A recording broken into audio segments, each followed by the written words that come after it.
الحمد لله وكفى وسلام على عباده الذين اصطفى أما بعد أعوذ بالله من الشيطان الرجيم بسم الله الرحمن الرحيم والله ولي المؤمنين سبحان ربك رب العزة عما يصفون وسلام على المرسلين والحمد لله رب العالمين اللهم صل على سيدنا محمد وعلى آل سيدنا محمد وبارك وسلم۔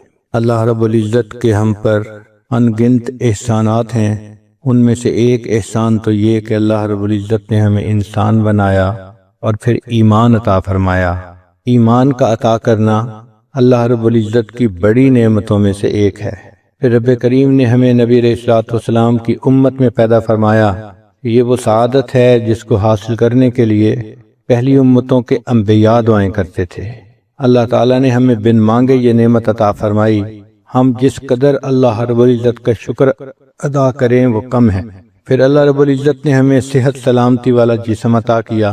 وہ بھی لوگ ہوتے ہیں جو ماں کے پیٹ سے جب پیدا ہوتے ہیں تو ان کی بینائی نہیں ہوتی۔ یہ بینائی والی نعمت کتنی قیمتی ہے جو اللہ تعالیٰ نے بن مانگے عطا فرمائی۔ ہمارے ایک حافظ تھے، حفظ مکمل کیا تو وہ ملنے کے لیے آئے، اور جب آئے تو کہنے لگے حضرت آج میں آپ سے ایک دعا کروانے کے لیے آیا ہوں۔ میں نے مسکرا کے کہا کہ حافظ صاحب آپ ماشاءاللہ جوان العمر ہیں، حفظ مکمل ہو گیا، اب آپ چاہتے ہوں گے کہ میری شادی کی دعا کر دیں۔ تو جب میں نے یہ کہا تو حافظ صاحب کی آنکھ سے آنسو آ گئے۔ میں بھی بہت سیریس ہوا۔ میں نے پوچھا حافظ صاحب کیا ہوا؟ کہنے لگے حضرت دعا یہ کروانا چاہتا ہوں کہ جس ہستی کو میں اپنی ماں کہتا ہوں آج تک میں اس کا چہرہ نہیں دیکھ سکا، آپ میرے لیے دعا کر دیں کہ اللہ مجھے ایک مرتبہ بینائی دے دے، میں ماں کا چہرہ تو دیکھ سکوں۔ اس وقت احساس ہوا کہ اے کریم آقا، آپ نے ہمیں جو بینائی والی نعمت عطا فرمائی یہ کتنی قیمتی ہے، اور ہم اس نعمت کو مس یوز کرتے ہیں اور غیر محرم کے اوپر استعمال کرتے ہیں۔ کتنے لوگ ہیں جو ماں کے پیٹ سے پیدا ہوتے ہیں اور وہ بچے بہرے ہوتے ہیں، وہ سن نہیں سکتے، اشاروں میں باتیں کرتے ہیں، اور جو بچہ بچپن سے بہرا ہو عام طور پہ وہ گنگا بھی ہوتا ہے، چونکہ وہ سن نہیں سکتا تو اس کی ویکیبلری نہیں ہوتی، وہ بول بھی نہیں سکتا۔ اللہ رب العزت نے ہمیں سماعت بھی عطا فرمائی، ہم بات سنتے بھی ہیں، بات کرتے بھی ہیں۔ پھر دیکھیں انسان کے چہرے پر ناک ایک چھوٹا سا عضو ہے، لیکن اس ناک کے اندر اتنی خوبصورتی ہے کہ اس کے خوبصورت ہونے سے چہرہ خوبصورت ہوتا ہے اور اس کے بدصورت ہونے سے چہرہ بدصورت بن جاتا ہے۔ اللہ رب العزت نے یہ نعمت بھی ہمیں اچھی عطا فرمائی۔ پھر زبان کو دیکھیے، اللہ تعالیٰ نے ہم کلامی کی توفیق عطا فرمائی۔ ہم اپنی فیلنگز کو الفاظ کا جامہ پہنا سکتے ہیں، دوسرے سے بات کر سکتے ہیں۔ مجھے ایک مرتبہ ایک ایسے گھر میں جانے کا موقع ملا جہاں خامد گنگا تھا، بول نہیں سکتا تھا، اس کے 4 بچے تھے۔ تو میں ان کے گھر جا کے یہی سوچتا رہا کہ یہ 4 بچوں کا باپ ہے، اپنی بیوی سے اظہار محبت کرنا اس کو کتنا مشکل محسوس ہوتا ہوگا۔ ہم الفاظ کو کس طرح بنا سنوار کے کہہ دیتے ہیں دوسرے بندے کا دل خوش کرنے کے لیے، اور وہ اپنی بیوی سے صرف اشاروں سے باتیں کرتا تھا۔ اب دیکھیے یہ اللہ تعالیٰ کی ایک نعمت ہے جو اللہ نے عطا فرمائی تاکہ اس زبان کے ذریعے سے ہم قرآن پڑھیں اور اس زبان کے ذریعے سے ہم دین کی باتیں کریں۔ پھر اللہ رب العزت نے ہمیں ہونٹ عطا فرمائے۔ یہ ہونٹ دیکھنے میں چھوٹے سے ہوتے ہیں مگر ان کے اوپر انسان کی خوبصورتی کا انحصار ہوتا ہے۔ اگر ہونٹ بے ڈھنگے ہوں تو باوجود گورے رنگ کے اور باوجود اچھی خوبصورت شکل کے انسان خوبصورت نظر نہیں آتا۔ اگر انسان کے ہونٹ نہ ہوتے تو اس کے دانت یوں نظر آتے جیسا مردہ بکری کے دانت نظر آتے ہیں، انسان کی ساری خوبصورتی ختم ہو جاتی۔ چیز چھوٹی سی ہے مگر اہمیت دیکھیے کتنی ہے۔ اللہ رب العزت نے ہمیں ہاضمے کی نعمت عطا فرمائی، یہ بھی اللہ تعالیٰ کی نعمتوں میں سے ایک بڑی نعمت ہے۔ ایک آدمی کے پاس 100 بھینسیں تھیں لیکن وہ خود بھینس کا دودھ نہیں پی سکتا تھا، اس لیے کہ دودھ کے پینے سے اس کو ایک بیماری ہو جاتی تھی۔ کتنے لوگ ہیں جو لیکوڈ ڈائٹ پہ رہتے ہیں اور سالڈ چیز نہیں کھا سکتے۔ ایک مرتبہ ایک عورت نے مجھے فون کیا، حضرت میرے لیے دعا کریں، میرے معدے میں السر ہے، میں سارے مہمانوں کے لیے اچھے اچھے کھانے بناتی ہوں مگر پچھلے 7 سال سے میں صرف لیکوڈ پہ گزارا کر رہی ہوں، ایک لقمہ بھی میرے منہ میں نہیں گیا۔ ہمیں اللہ رب العزت نے ہاضمے کی صحیح نعمت عطا فرمائی۔ ہم اپنی خواہش کے مطابق کھاتے بھی ہیں پیتے بھی ہیں، ہمیں چاہیے کہ ہم اس پر بھی اللہ رب العزت کا شکر ادا کریں۔ پھر ہاتھوں کی نعمت اللہ نے عطا فرمائی، یہ کتنی بڑی نعمت ہے جس سے کہ ہم دنیا کے سارے کام کرتے ہیں۔ ایک مرتبہ حرم شریف میں نے ایک بندے کو دیکھا، اس کے دونوں بازو کندھوں سے کٹے ہوئے تھے، تو وہ آگے ہی صف میں بیٹھا ہوا تھا نماز پڑھنے کے لیے۔ عجیب بات کہ میں یہی سوچتا رہا، یا اللہ اس کے دونوں بازو ہی نہیں ہیں، یہ اپنے کپڑے کیسے پہنتا ہوگا، یہ اگر واش روم جاتا ہوگا تو اپنی طہارت کیسے کرتا ہوگا، اللہ جب یہ سوتا ہوگا تو یہ رات کو اپنے رضائی کمبل کو کیسے سیدھا کرتا ہوگا۔ اس کے دونوں ہاتھ نہیں تھے۔ اس دن ایسی عجیب کیفیت ہوئی کہ میں بہت دیر اس بات پہ روتا رہا کہ اللہ آپ نے ہمیں یہ نعمتیں دیں، کاش کہ ان نعمتوں کو ہم آپ کی تعمیل میں استعمال کر سکتے۔ پھر ایسا بھی ہوتا ہے کہ بعض لوگوں کے پاؤں نہیں ہوتے، چنانچہ ایک صاحب کے پاس جوتے نہیں تھے، وہ ظہر کی نماز پڑھ کے جب نکلے تو ننگے پاؤں ان کو دھوپ پہ چلنا پڑا، پاؤں جل رہے تھے، اور وہ اپنے دل میں یہ شکوہ کر رہے تھے کہ یا اللہ میں تو تیری نماز پڑھنے کے لیے مسجد میں آیا اور آپ نے مجھے جوتے بھی نہ دیے۔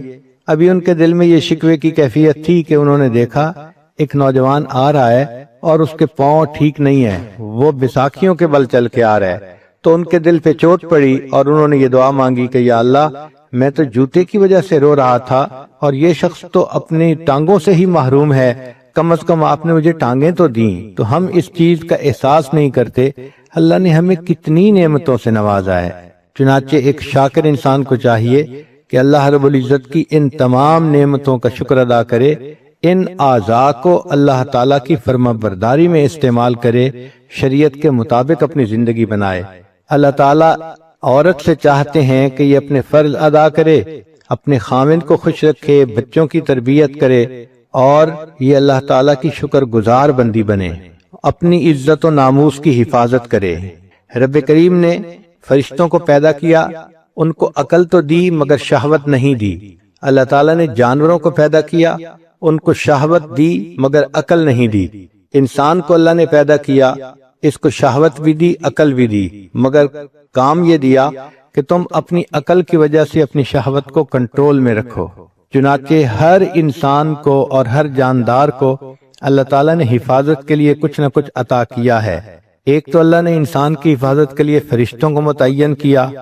حدیث پاک میں آتا ہے اگر فرشتے انسان کی حفاظت نہ کرتے تو جن انسان کو دنیا میں زندہ ہی نہ رہنے دیتے۔ یہ اللہ کا فضل ہے کہ فرشتے انسان کی حفاظت کرتے ہیں اور اسے جنوں سے بچاتے ہیں۔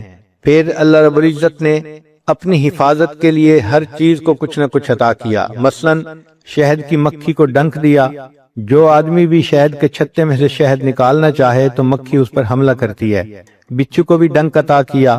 اللہ تعالیٰ نے سانپ کو اپنے بچاؤ کے لیے زہر دیا۔ اللہ تعالیٰ نے شیر کو دانت دیے، اسی طرح ہپو کو بھی اللہ نے دانت عطا فرمائے۔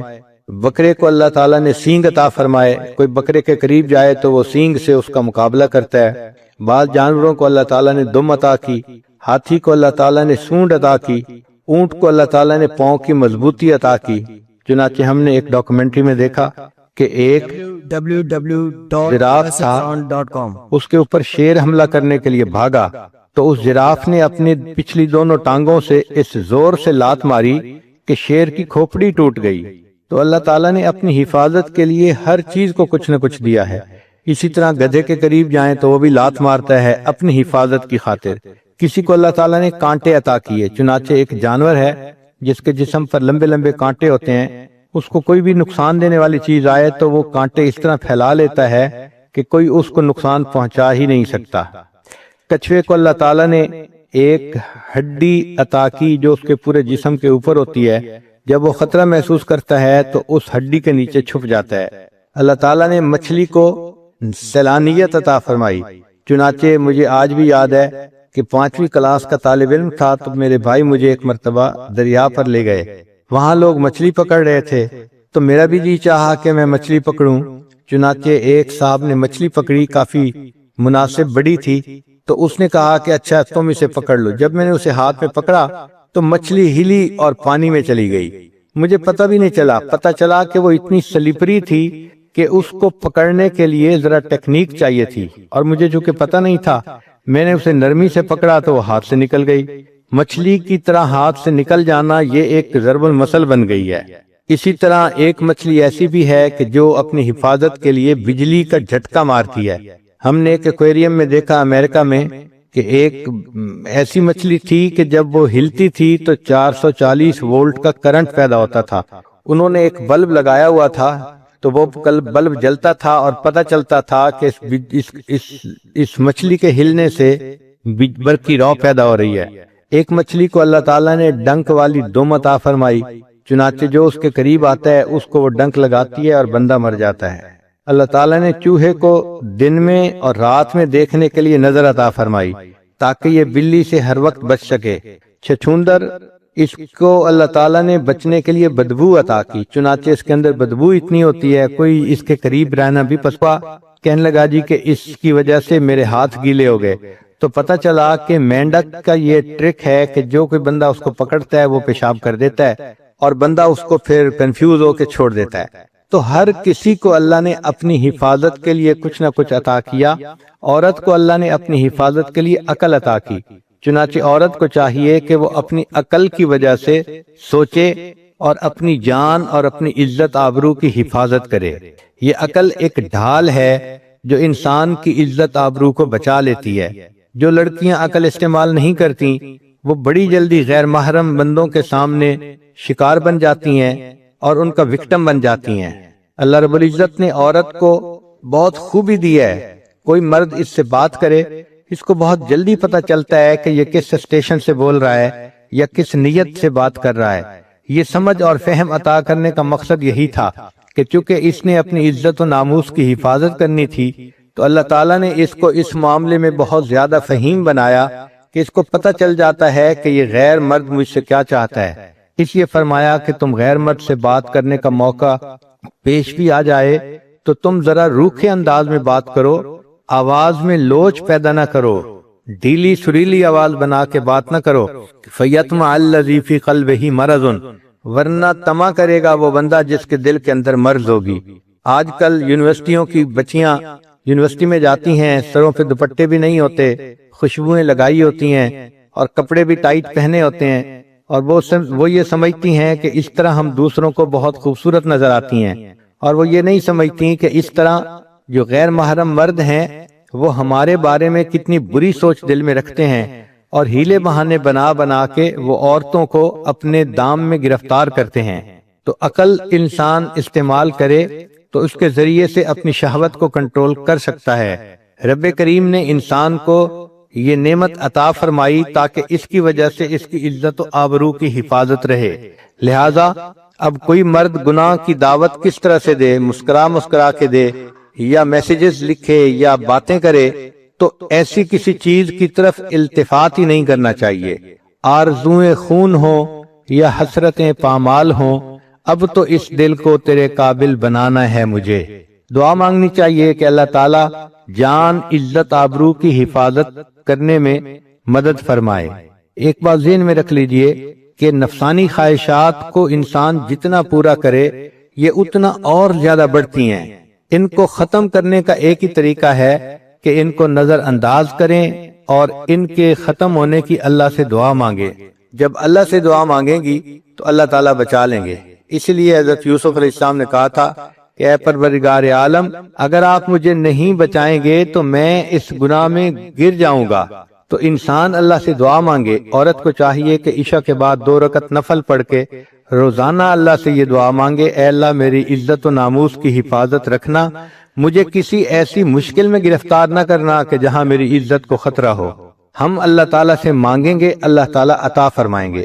انسان اللہ تعالیٰ سے محبت کرتا ہے، اللہ تعالیٰ اس سے محبت کرتے ہیں۔ ایک بزرگ فرماتے ہیں کہ مجھے 4 چیزوں کو سمجھنے میں غلطی تھی، مگر قرآن پاک میں نے پڑھا تو مجھے پتہ چلا کہ میری غلطی کہاں کہاں پہ ہے۔ مثلا میں یہ سمجھتا تھا کہ میں اللہ سے محبت کرتا ہوں جس کی وجہ سے اللہ مجھ سے محبت کرتے ہیں، لیکن میں نے قرآن پاک میں پڑھا یحبہم ویحبونہ، تو تب مجھے پتہ چلا کہ اللہ تعالیٰ بندے سے پہلے محبت فرماتے ہیں اور اس کے نتیجے کے طور پہ بندے کے دل میں اللہ کی محبت پیدا ہوتی ہے۔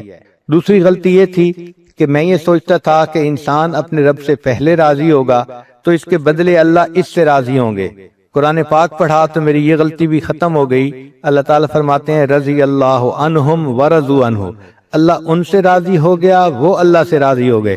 تو پہلے اللہ راضی ہوتا ہے، نتیجہ یہ ہوتا ہے کہ بندہ بھی پھر اپنے رب سے راضی ہو جاتا ہے۔ پھر ایک بات کہ انسان وہ فرماتے ہیں کہ میں یہ سمجھتا تھا کہ میں اللہ کو پہلے یاد کرتا ہوں پھر اللہ مجھے یاد کرتے ہیں، لیکن قرآن پاک پڑھا تو بتایا وما توفیقی الا باللہ، کہ میری توفیق تو اللہ ہی کی۔ تو ہم جو اللہ کو یاد کرتے ہیں تو اللہ پہلے یاد کرتا ہے، وہ توفیق دیتا ہے، تب ہم اللہ کو یاد کرتے ہیں۔ اس لیے ایک حدیث پاک میں آتا ہے کہ انسان کو اللہ تعالیٰ دن میں جو نعمتیں عطا فرماتے ہیں اس میں سب سے بہتر توفیق یہ ہوتی ہے کہ انسان کو اللہ اپنی یاد کی توفیق عطا فرما دے۔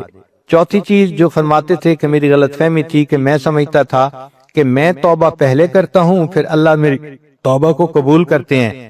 جب قرآن پاک پڑھا تو اس میں بتایا گیا ثم تاب علیہم لیتوبوا، اللہ کی رحمت پہلے متوجہ ہوتی ہے پھر انسان کو توبہ کی توفیق ملتی ہے۔ تو یہ ذہن میں رکھیے کہ اللہ کی رحمت کی نظر پہلے ہوتی ہے، اللہ تعالیٰ بندے کو اپنائیت کی نظر سے پہلے دیکھتے ہیں پھر اس کو توبہ کی توفیق ملتی ہے۔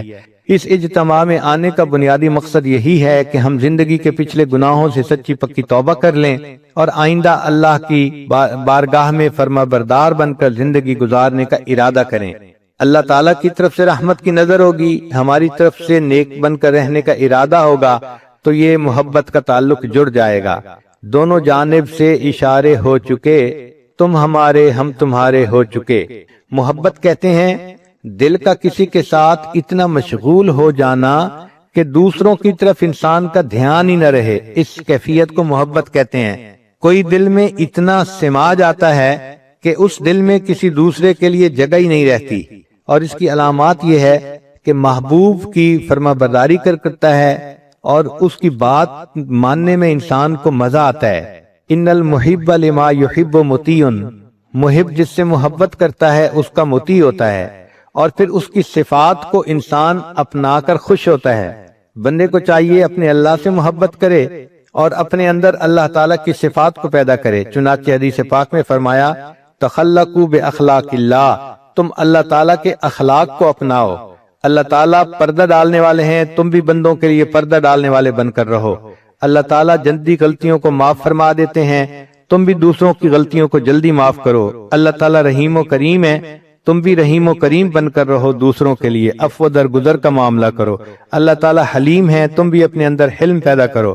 اور یہ بھی سوچئے کہ ہم اللہ سے محبت بعد میں کرتے ہیں، پہلے اللہ تعالیٰ ہم سے محبت کرتے ہیں۔ حدیث پاک میں ہے، حدیث قدسی، یا ابن آدم انی لک محب، اے آدم کے بیٹے میں تم سے محبت کرتا ہوں۔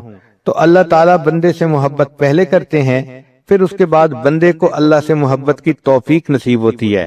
اللہ تعالیٰ اتنے احسانات کرتے ہیں بندے پر، ہمیں تو ان کا پتہ بھی نہیں چلتا کہ کیسے ہیں، پھر اس کے بعد بندے کو اللہ سے محبت کی توفیق نصیب ہوتی ہے۔ اللہ تعالیٰ اتنے احسانات کرتے ہیں بندے پر، ہمیں تو ان کا پتہ بھی نہیں چلتا کہ کیسے کیسے احسانات ہیں۔ مثال کے طور پہ اللہ تعالیٰ بندے کے رازق ہیں، تو اللہ تعالیٰ وقت کے ساتھ ساتھ بندے کے رزق کے دروازے بڑھاتے چلے جاتے ہیں۔ ایک علمی نکتہ ہے، بچیاں اس پوائنٹ کو نوٹ کریں کہ دیکھیں جب بچہ اس دنیا میں پیدا ہونا ہوتا ہے تو ماں کے پیٹ میں اس کے رزق کا ایک دروازہ ہوتا ہے، وہ ایک تعلق جو ماں کے جسم کے ساتھ بچے کے جسم کا ہے، وہ ایک آنت ہوتی ہے جس کے ذریعے سے خون اس بچے کو مل رہا ہوتا ہے، غذا مل رہی ہوتی ہے، اور بچہ اسی کے ذریعے سے ماں کے پیٹ میں پل رہا ہوتا ہے۔ تو گویا ماں کے پیٹ میں انسان کے لیے رزق کا ایک دروازہ تھا، پھر جب وہ بچہ اس دنیا میں پیدا ہو گیا، اب اللہ تعالیٰ نے دو دروازے بنا دیے، ماں کے سینے میں دو پستان بنا دیے۔ پہلے ایک جگہ سے رزق ملتا تھا، اب دو جگہ سے رزق ملنا شروع ہو گیا اس دنیا میں آنے کے بعد۔ پھر بچہ تھا، ماں کا دودھ پیتا تھا، جب بچہ بڑا ہو گیا اور ماں کے دودھ کے علاوہ اب باقی چیزیں کھانے لگ گیا، اللہ تعالیٰ نے اس کے لیے رزق کے چار دروازے کھول دیے۔ ایک دروازہ لحمیات کا یعنی گوشت کا، ایک اجناس کا یعنی گندم روٹی چاول وغیرہ کا، اور ایک مشروبات کا کہ اللہ تعالیٰ نے انسان کے لیے وہ بھی اسرا، اور ایک ثمرات کا یعنی پھلوں کا۔ تو یہ چار طرح کا رزق انسان کو جوانی میں ملتا ہے۔ ماں کے پیٹ میں ایک راستہ تھا، جب پیدا ہوا اور بچہ تھا تو سینے سے دو راستے بن گئے، پھر جب بڑا ہوا تو اللہ نے 4 راستے بنا دیے، اور اگر یہ نیکی کی زندگی گزار کے اس دنیا سے جائے گا تو جنت کے 8 دروازے کھلیں گے، یعنی 8 راستے رزق کے جنت میں اس کو مل جائیں گے۔ تو دیکھیے وقت کے ساتھ ساتھ اللہ تعالیٰ کس قدر اپنی نعمتیں اس بندے پر بڑھاتے چلے جاتے ہیں۔ بندے کو چاہیے کہ اپنے اللہ کا فرما بردار بن کر زندگی گزارے۔ اللہ تعالیٰ بہت رحیم و کریم ہے، وہ بندے کو اپنی نعمتوں میں خوش دیکھنا چاہتے ہیں، اپنے بندے کو محروم دیکھنا پسند نہیں کرتے۔ امام غزالی رحمۃ اللہ علیہ نے لکھا ہے کہ جب بندہ کوئی گناہ کرتا ہے تو اللہ تعالیٰ کی زمین چیختی ہے اور پکارتی ہے کہ اے اللہ، اگر آپ مجھے اجازت دیں تو میں اس بندے کو نگل جاؤں۔ اللہ تعالیٰ فرماتے ہیں اگر تم نے میرے بندے کو پیدا کیا ہے تو تم اس کو پکڑ لو، اور اگر میں نے پیدا کیا ہے تو میرے اور اس بندے کے درمیان دخل مت دو۔ ان اتانی نہارن قبلتہ، اگر یہ بندہ دن میں میرے پاس توبہ کے لیے آئے گا میں اس کو قبول کر لوں گا، وَإِنْ أَتَانِي لَيْلًا قَبِلْتُهُ، اور اگر یہ میرے پاس رات میں آئے گا توبہ کرنے تب بھی میں قبول کر لوں گا۔ لَوَجَدُ اللَّهَ تَوَّابًا رَحِيمًا، یہ اپنے رب کو تواب اور رحیم پائے گا۔ تو اللہ تعالیٰ بندے کو عذاب دینا پسند نہیں فرماتے، صرف اس وقت عذاب دیتے ہیں جب بندہ سرکشی کرتا ہے۔ قرآن مجید میں اللہ تعالیٰ فرماتے ہیں بلا من کسب سیئۃ واحاطت بہ خطیئتہ فاولئک اصحاب النار، جس کسی نے گناہ کیا اور اس کی خطاؤں نے اس کا احاطہ کر لیا۔ اس کا مطلب یہ ہے کہ چھوٹی موٹی غلطی پہ اللہ تعالیٰ بندے کو رسوا نہیں کرتے۔ جب بندہ غلطیوں میں گھیر جاتا ہے اور 24 گھنٹے وہ غلطیوں ہی کے جو ہے نا اعمال کرتا رہتا ہے، اللہ فرماتے ہیں فاولئک اصحاب النار، یہ ہیں آگ میں جلنے والے لوگ۔ چنانچہ ہمیں چاہیے کہ ہم دنیا میں اپنے گناہوں کی اللہ تعالیٰ سے معافی مانگ لیں۔ قیامت کا دن ایسا دن ہوگا کہ جب ماں بھی کوئی ایک نیکی نہیں دے گی۔ ایک حدیث پاک ذرا توجہ کے ساتھ سنیے۔ قیامت کے دن ایک بندہ ہوگا جس کو اللہ کے سامنے پیش کیا جائے گا، اور اس کے نام اعمال میں نیکیاں بھی ہوں گی، گناہ بھی ہوں گے، مگر اس کی ایک نیکی کم ہوگی، ایک گناہ زیادہ ہوگا۔ رب کریم فرمائیں گے اے میرے بندے، اگر تیرے پاس ایک نیکی اور ہوتی تو تیری نیکیاں اور گناہ برابر ہو جاتے، پھر میں اپنی رحمت سے تمہیں جنت بھیج دیتا۔ اب چونکہ تمہاری ایک نیکی کم ہے لہذا تم ایک نیکی کہیں سے لے کر آؤ۔ وہ نوجوان بڑے خوشی خوشی اپنے ماں باپ کی طرف جائے گا، اپنی ماں سے نیکی مانگے گا۔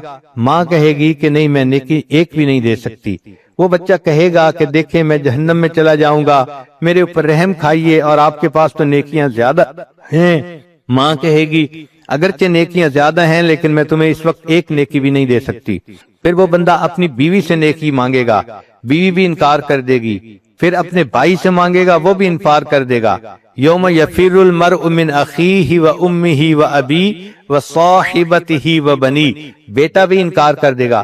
جب سب لوگ انکار کر دیں گے تو وہ بڑا ہی مایوس ہوگا کہ اتنے میرے لوڈ ون تھے اور آج ان کے پاس نیکیاں زیادہ بھی ہیں، یہ مجھے ایک نیکی دینے کے لیے تیار نہیں ہے۔ اتنے میں اس کو ایک بندہ ملے گا، وہ پوچھے گا تم کیوں رو رہے ہو؟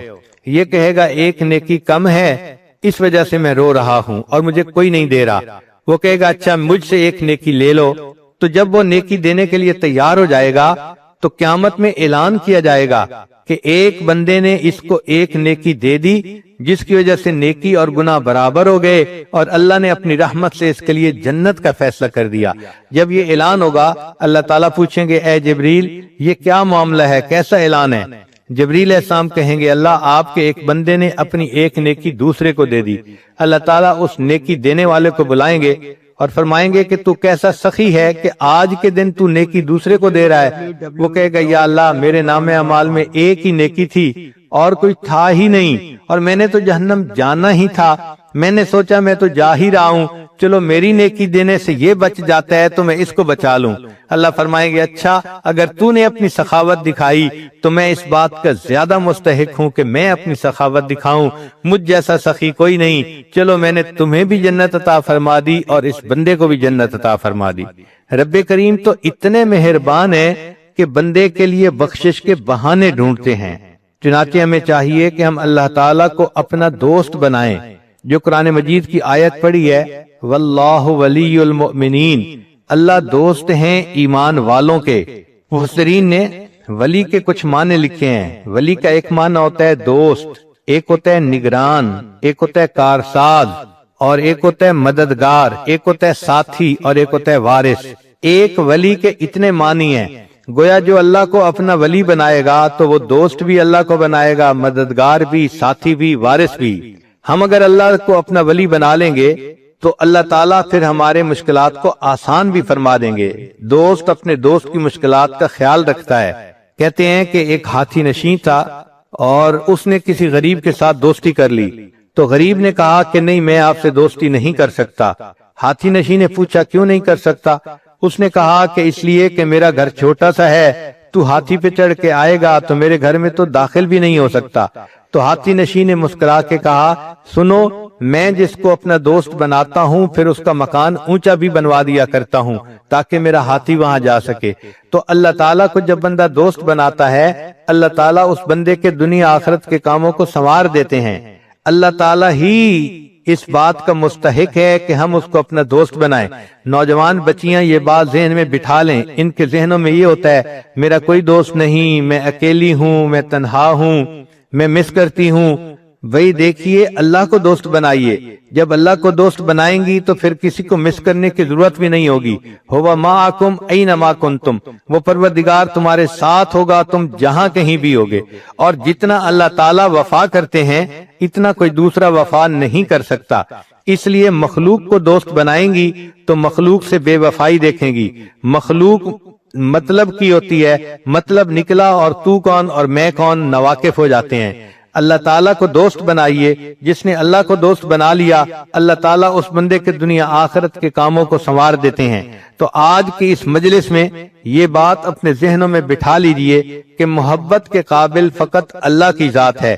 مرنے والوں سے اور ڈھلنے والوں سے محبت کیا کرنی؟ عشق با مردہ نباشد پائیدار، عشق را با حی و با قیوم دار۔ مولانا روم رحمت اللہ فرماتے ہیں کہ مرنے والوں سے اور ڈھلنے والوں سے کیا محبت کرنی؟ اگر کرنی ہی ہے تو محبت اس سے کرو جو حی و قیوم ہے، ہمیشہ زندہ رہنے والا اور باقی رہنے والا ہے۔ تو انسان اگر اللہ سے تعلق جوڑتا ہے تو اللہ تعالیٰ اس بندے کے ساتھ نبھا کے دکھاتے ہیں۔ تو ہم اللہ کو اپنا دوست بنائیں۔ چنانچہ حضرت موسیٰ علیہ السلام کے پاس بنی اسرائیل کے لوگ آئے، اے اللہ کے نبی علیہ السلام، بڑا عرصہ ہوا بارش نہیں ہوئی، پانی کی قلت ہے اور جانور بھی پریشان ہے، انسان بھی پریشان ہے، آپ دعا کیجئے۔ حضرت موسیٰ علیہ السلام نے فرما دیا کہ اچھا، ساری قوم کے لوگ باہر ویرانے میں آئیں اور میں دعا کرواؤں گا۔ چنانچہ حدیث پاک میں آتا ہے کہ 70,000 لوگ اکٹھے ہوئے۔ حضرت موسیٰ علیہ السلام نے خوب دعا مانگی، اللہ تعالیٰ سے گڑ گڑا کے فریاد کی، مگر بارش کے کوئی آثار نہیں تھے۔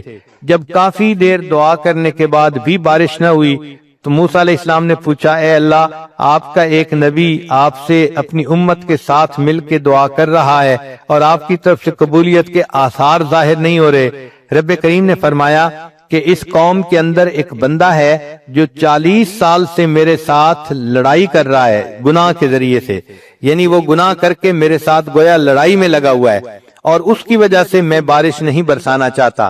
تو حضرت موسیٰ علیہ السلام کو اس بات پہ بڑا تعجب ہوا۔ انہوں نے اعلان کیا، اے لوگو، تمہارے اندر ایک ایسا بندہ ہے کہ جو 40 سال سے ایک گناہ میں مبتلا ہے اور اللہ تعالیٰ اتنے ناراض ہیں کہ اس کی موجودگی میں بارش نہیں دینا چاہتے۔ میں اس بندے سے کہتا ہوں کہ وہ یہاں سے نکل جائے اور اس کی وجہ سے دوسروں پر جو مصیبت آئی ہوئی ہے وہ ٹل جائے۔ حضرت موسیٰ علیہ السلام نے جیسے ہی یہ اعلان کیا تو تھوڑی دیر کے بعد بارش ہونے لگ گئی۔ حضرت موسیٰ علیہ السلام بڑے حیران کہ کوئی بندہ باہر نکلا بھی نہیں اور بارش بھی شروع ہو گئی، اور اللہ تعالیٰ فرماتے ہیں کہ اس بندے میں ایک بندہ ہے جو میرے ساتھ گناہ کے ذریعے جنگ میں لگا ہوا ہے۔ تو رب کریم صلی اللہ علیہ وسلم سے پوچھا کہ یا اللہ، یہ بارش کیسے ہوئی؟ اللہ تعالیٰ نے فرمایا کہ جس بندے کی وجہ سے بارش روکی گئی تھی اسی بندے کی وجہ سے بارش ہوئی۔ اے اللہ، اس کی وجہ سے بارش کیسے ہوئی؟ فرمایا کہ جب آپ نے اعلان کیا اس بندے نے اپنے دل میں سوچا کہ اے اللہ، اگر میں اس وقت لوگوں سے باہر نکل جاؤں گا تو میری رسوائی ہوگی، میں کسی کو چہرہ دکھانے کے قابل نہ رہوں گا۔ اے کریم آقا، آسیتک 40 سنۃ فامہلتنی، میں نے 40 سال آپ کی نافرمانی کی، آپ نے مجھے ڈھیل دے دی۔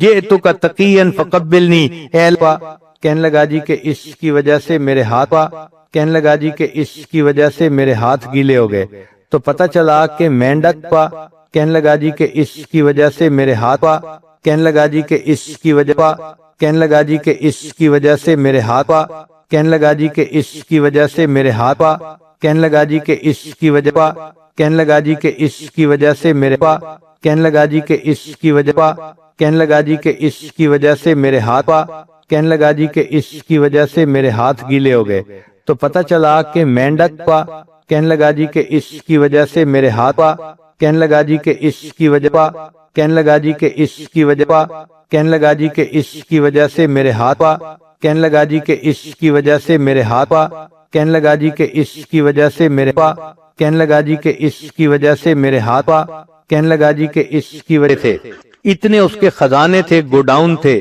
چنانچہ جب بنی اسرائیل پر زکوٰۃ کا حکم آیا تو حضرت موسیٰ علیہ السلام نے اعلان فرمایا کہ زکوٰۃ ادا کی جائے۔ قارون کو کہا کہ وہ بھی زکوٰۃ دے۔ قارون اس بات پہ بہت زیادہ غصے میں آ گیا کہ مال میرا ہے اور میں موسیٰ علیہ السلام کے کہنے پر لوگوں میں کیوں لٹا دوں۔ اب غصے کی وجہ سے وہ چاہتا تھا کہ میں کوئی ایسا کام کروں کہ مجھے زکوٰۃ نہ دینی پڑے۔ اپنے دوستوں میں بیٹھ کے اس نے مشورہ کیا۔ چنانچہ دوستوں نے اس کو مشورہ کیا کہ تم کوئی ایسا کام کرو کہ جس کی وجہ سے موسیٰ علیہ السلام کی عزت خراب ہو جائے اور وہ لوگوں کی نظر سے گر جائیں، پھر آپ کہنا کہ میں ان کی بات نہیں مانتا۔ چنانچہ اس نے ایک عورت کے ساتھ رابطہ کیا اور اس کو کہا کہ میں تمہیں اتنے اتنے پیسے دوں گا، تم مجمع میں کھڑے ہو کے الزام لگا دینا کہ موسیٰ علیہ السلام نے میرے ساتھ حرام کاری کی ہے۔ چنانچہ عورت اگرچہ سمجھدار ہوتی ہے مگر ایموشنلی بہت جلدی پھسل جاتی ہے۔ وہ عورت مال کے چند ٹکوں کی خاطر پھسل گئی اور کہنے لگی بہت اچھا۔ چنانچہ ایک مجلس تھی جس میں حضرت موسیٰ علیہ السلام بھی تھے، بنی اسرائیل کے لوگ بھی تھے، وہاں پر وہ عورت کھڑی ہوئی اور کہنے لگی لوگوں میں آپ لوگوں کو ایک بات کہنا چاہتی ہوں۔ چنانچہ وہ یہ بات کہنا چاہتی تھی مگر اللہ تعالیٰ مددگار ہیں۔ حضرت موسیٰ علیہ السلام کا روب ایسا تھا کہ وہ کوئی بات نہ کر سکی اور کہنے لگی کہ بھئی مجھے تو قارون نے پیسے دینے کا وعدہ کیا تھا اور یہ کہا تھا کہ تم موسیٰ علیہ السلام پر بہتان لگا دو، اور موسیٰ علیہ السلام نے تو میرے ساتھ کوئی ایسا کام نہیں کیا، وہ تو بالکل پاک ہیں اور صاف ہیں۔ جب حضرت موسیٰ علیہ السلام کو پتہ چلا کہ قارون نے مجھے پبلکلی انسلٹ کرنے کے لیے ایسی حرکت کی تو موسیٰ علیہ السلام کو بہت جلال آیا۔ اللہ تعالیٰ سے دعا کی، اے اللہ آپ مہربانی فرما دیجئے اور اس میری تکلیف کو دور کر دیجئے۔ رب کریم نے فرمایا کہ اے میرے پیارے موسیٰ علیہ السلام، میں نے تھوڑی دیر کے لیے زمین کو تمہارے ماتحت کر دیا، جو حکم آپ زمین کو دیں گے وہ حکم زمین مانے گی۔ چنانچہ موسیٰ علیہ السلام نے حکم دیا، اے زمین قارون کو نگل جا۔ قارون تیسرا حصہ زمین کے اندر دھس گیا۔ پھر وہ پکارنے لگا، موسیٰ علیہ السلام سے معافیاں مانگنے لگا۔ موسیٰ علیہ السلام نے دوبارہ زمین کو کہا تو وہ 2/3 زمین کے اندر دھس گیا۔ پھر معافیاں مانگنے لگا۔ حضرت موسیٰ علیہ السلام اتنے جلال میں تھے، تیسری مرتبہ حکم دیا، اے زمین اس کو نگل جا۔ چنانچہ قارون کو زمین نگل گئی اور قارون زمین میں دھستا چلا جائے گا۔ چنانچہ جب قارون دھس گیا، اللہ تعالیٰ نے موسیٰ علیہ السلام کی طرف وحی بھیجی، اے میرے پیارے موسیٰ علیہ السلام، جب آپ نے زمین کو حکم دیا اس کو نگل جا، زمین نگل رہی تھی، اس وقت وہ آہ و فریاد کر رہا تھا، معافیاں مانگ رہا تھا، مگر آپ نے اس کی ایک نہ سنی اور اس کو آپ نے پورا کا پورا زمین کے اندر دھسا دیا۔ اے میرے پیارے موسیٰ علیہ السلام، اگر وہ اس وقت مجھ سے فریاد کرتا تو میں پروردگار اس وقت بھی اس کی اس فریاد کو قبول کر لیتا اور اسے معاف کر دیتا۔ تو رب کریم تو اتنے مہربان ہے کہ ان کی مہربانی کے بارے میں کوئی بندہ سوچ ہی نہیں سکتا۔ کتابوں میں لکھا ہے ایک بندہ بت پرست تھا، ایک رات اس کو کوئی کام تھا تو اس نے کہا کہ میں آج رات بت کی عبادت کروں گا اور دعا مانگوں گا۔ چنانچہ وہ ساری رات یا سنم کہہ کہہ کے پکارتا رہا، دعا مانگتا رہا۔ اس کے اوپر نیند کا غلبہ ہو گیا۔ اب جب نیند کا غلبہ ہوا تو نیند کے غلبے میں یا سنم کہتے کہتے اس نے زبان سے نکلا یا سمد۔ سمد اللہ تعالیٰ کا نام ہے۔ تو جیسے ہی اللہ تعالیٰ کا نام لکھا، اللہ تعالیٰ نے فوراً فرمایا لبیک یا عبدی، اے میرے بندے تم اسے کیا چاہتا ہے؟ فرشتے حیران ہیں، اے اللہ یہ بت پرست ہے، یہ صنم کو پوجنے والا یہ ساری رات صنم کو جو ہے پکارتا رہا، نیند کے غلبے کی وجہ سے آپ کا نام اس کی زبان سے نکل آیا اور آپ فوراً متوجہ ہوئے، لبیک یا عبدی، میرے بندے بتاؤ تم کیا چاہتے ہو۔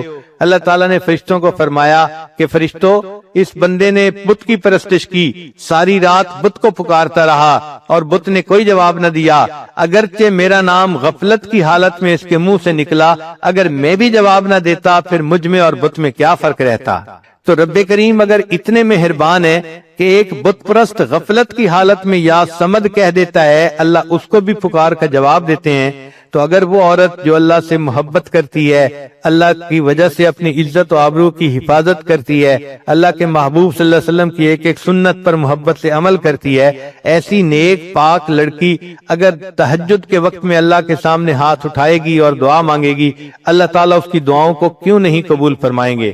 اگر فرق ہے تو ہماری طرف سے ہے۔ عورت کو چاہیے کہ وہ اللہ کو اپنا وکیل بنائے، اللہ کو اپنا نصیر بنائے، اللہ کو اپنا ولی بنائے۔ حسبنا اللہ و نعم الوکیل، نعم المولا و نعم النصیر۔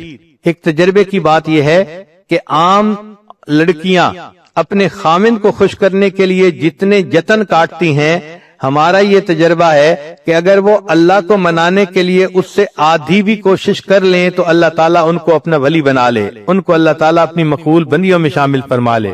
چنانچہ یک گیر محکم بگیر، ایک کو پکڑو اور مضبوطی سے پکڑو۔